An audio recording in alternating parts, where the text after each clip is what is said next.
Well, we're definitely excited to advance to the championship game and represent the West. Tremendous opportunity for our football team. Like I said after the game, I think our players work really hard. They have a dream in their mind, and we've been able to get to this point to put ourselves in a position to compete against, not the top team in the country, one of the top teams. And they've proven it every week. So, of course, we have our hands full. Michigan's played lights out this week. Very well coached, tremendous defense. I think their front four plus basically their front seven would be the most talented team we played to date. They're big, they're stout, they'll take a lot of guys in. Good in the secondary. Just statistically, one of the best defenses in the country. And on offense, the running game, the tight ends, the O-line, and then now a really athletic, dynamic quarterback who can make plays outside the pocket, extend plays, throw the football vertically. Right now they're the complete package. So we just gotta, get to work and practice well, and go out there and cut it loose come game night. Jeff, just speak to the opportunity you got here as a program on Saturday night. Well, that's the exciting thing is we put ourselves in a position for this opportunity to represent the Big Ten West, to play in the championship game, to represent this university and this state, and go play at Lucas Oil for a Big Ten championship. So, we want to enjoy the moment that we're in right now, but at the same time, once we get back to practice, we got to get back to practicing and competing and getting better. And the only way you're going to have a chance is if you prepare the proper way. And as the week goes on, you start to gain confidence and believe that you can achieve anything. And then, of course, game day, we'll just have to go out there and cut it loose and leave it all on the field and play as hard as we can. You feel like in the role of underdog, there's no pressure, you kind of play free. Do you like that role? Well, yeah, there's going to be more pressure on Michigan, of course. They've got a chance to really do something special this year. They're in great position to do that. So for us, this is a one-game shot to play in the championship game and roll the dice and see what we can do. Can you speak to the success you've had as a head coach against top 3 ranked teams? I think you're 3-0. Here you get another crack at a team ranked number 2. Well, you know what? When you play those type of teams, you have a little luck on your side. You've got to play your very best. A lot of things got to go your way. I do think that we will prepare hard. I do think that we will give it our best shot. I do think that as coaches, we got to put in a plan that has a couple wrinkles here and there that gives us an edge. We got to figure out, maybe what has slightly hurt Michigan at times on both sides of the ball, and see if we can do something to take advantage of it. But of course, it's going to come down to being aggressive, making plays, executing, blocking, tackling, and then having the ball bounce our way. And of course, on any given Saturday, anything can happen. Knowing what we know about Aiden O'Connell's situation that he was dealing with on Saturday, was there ever the notion of him not even playing the game? And what do you think of the effort he gave given those circumstances? Well, things happen very suddenly. So yes, there was concern about whether he would be available to play, and understandably. So we just wanted to support him as he was going through that, and be there for him, answer any questions he had. I think being around his teammates, I think did slightly help. And then of course he had to manage all the emotions and the things that he was going through, which I can't imagine how hard it would be. So without question, I give Aiden a lot of credit. He did what he thought was best. played his heart out for his teammates, and he gave us a great effort. So, of course, he's got things he's got to deal with this week as well. But I think we'll be there to support him, and whenever we can get him back here to get back to work, we look forward to that.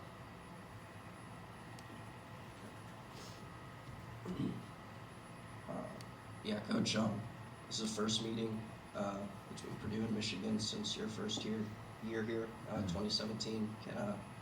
Can you recall at all just, what it was like preparing for that game back then, and I guess just during your time here, what you kind of improved upon as a coach, what you've learned about Purdue as a program, what you kind of learned about the Big Ten to kind of set you up for the position you're in now?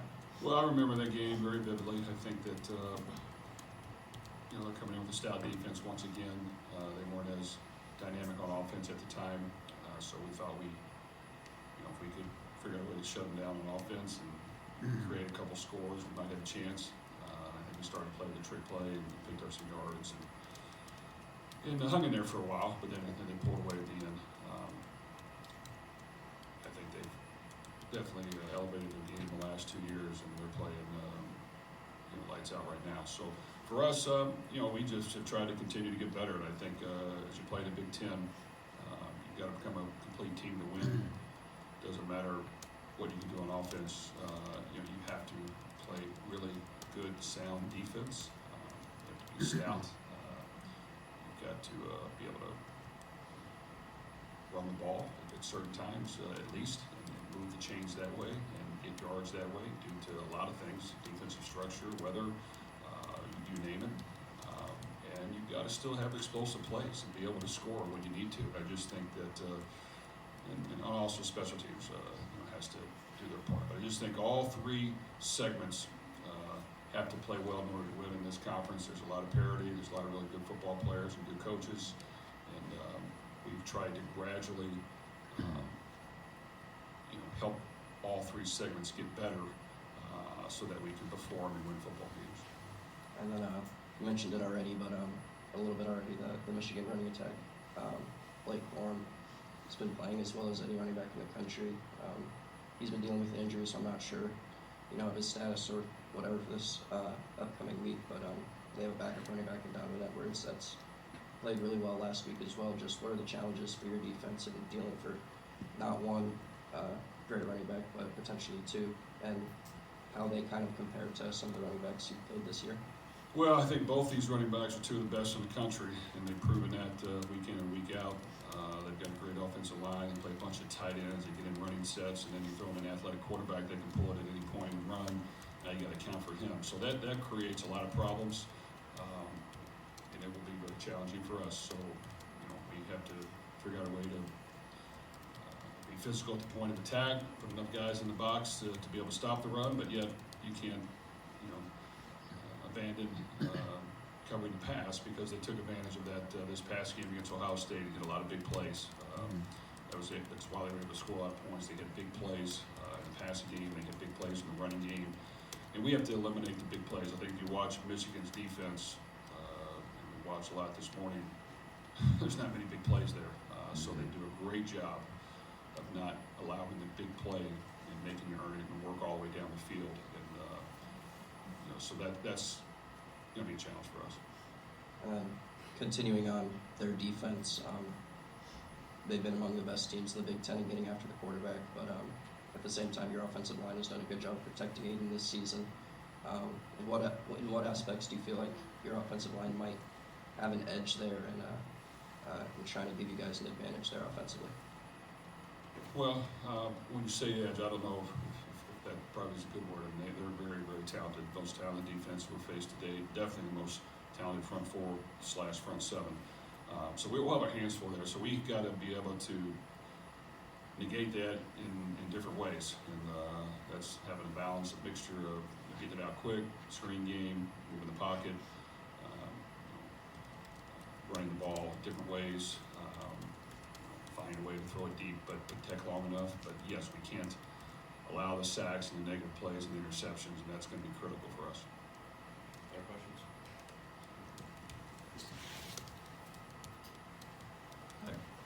going off the Michigan defense, obviously they're very good against the run.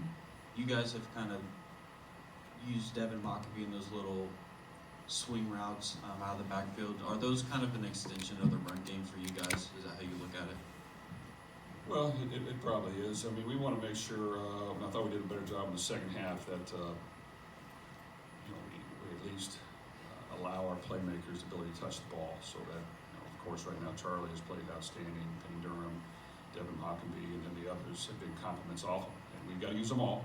So it's not like they need to get all the touches, but we definitely need to make sure that we find a lot of ways to get the ball in their hands, and that's the challenge, is making sure that those guys can touch it, and when they're covered, and we need to do something different. The other guys need to step up and make plays for us. So we're going to need everybody who's on the field available, try and get open, get yards, and but it is critical that we're strategic in how we do that.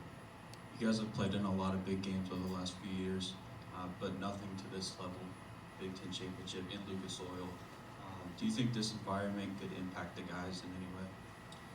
Well, I don't think so. I think we have played in a lot of big games, a lot of great crowds, a lot of great venues. Now, I will say this, I took my son to the Big Ten championship game last year as a fan, and even I was shocked that every seat was taken, and it was loud.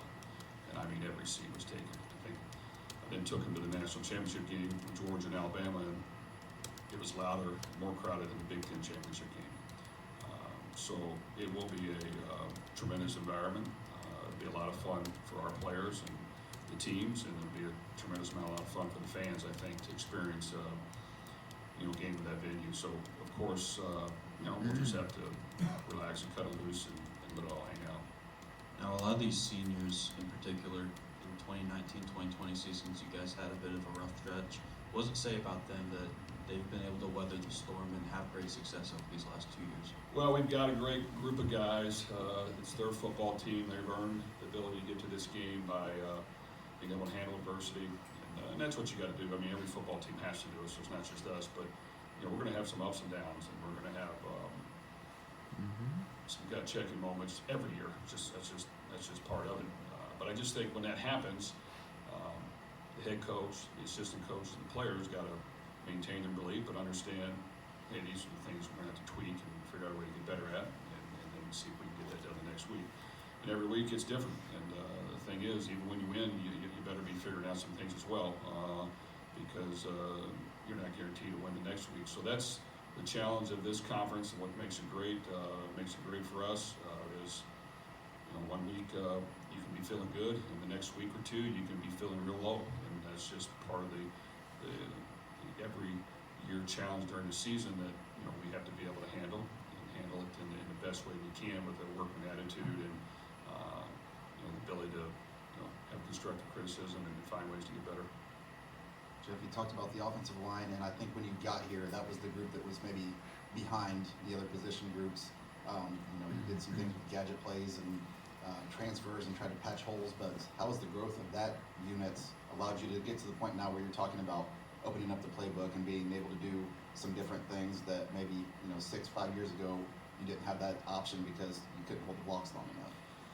Well, that's always going to be the goal here, is to make gradual improvement up front. And I think the great teams in college football, everybody can get really good skilled players and do a good job, in my opinion, is how good are you going to be up front. And those guys don't get a lot of credit, but that's where you win football games. And that's on the offense side and the defense side of the ball.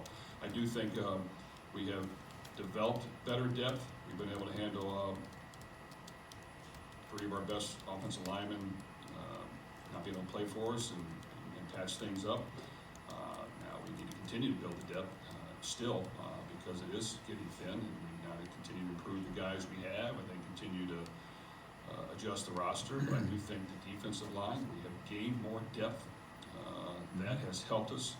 I think that while we've lost George and even DeMarcus Mitchell, who were 2 pro football players, we have a nucleus of a lot of guys that have played, and we're making strides there. So I think that will always be the challenge. And whether we play good 1 year or not, it's going to be the challenge the next year and the next year and the next year. So we've got to constantly work hard to make sure that we're evaluating that every year and making improvements. Any other questions for Coach Tom? Do you think you'll get Branson Dean back this week? Probably not. I don't want to rule it out, but I'm not optimistic on that one. Were you pleased with how Josh Kaltenberger played? You know what? We were proud of Josh. He hasn't played a ton of football. He's gotten in sparingly, and to come in a game where you got to make calls, you got to make the snaps, and you got to block, and they did a lot of things on defense. A lot of different looks, a lot of different dogs and blitzes and coverages and slants and angles up front, and he had to be able to adjust and handle that. I think that he played hard. He'll continue to get better, but he has worked really hard to get to this point. So fortunately, he came through for us, and he's got to continue to get better for us because we're going to need him to play well. It sounds like Aiden's not on campus right now. Is that the case? If so, when will he be back, and is he going to play Saturday? Yeah, he'll play Saturday, I believe, and he'll be back here in the next day or two, I believe, when he takes care of what he needs to take care of. Anything else? All right, thanks, Coach. Okay, thanks, guys.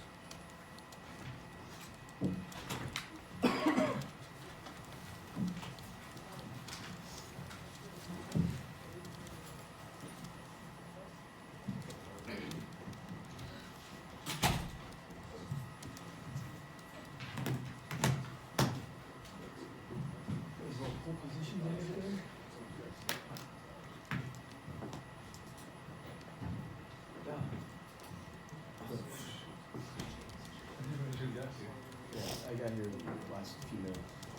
Last few times. I wrote down questions on as he was wrapping up. It's in there. It's in my back there. Usual. Start asking Matt questions. Did you tune into that webinar thing yesterday?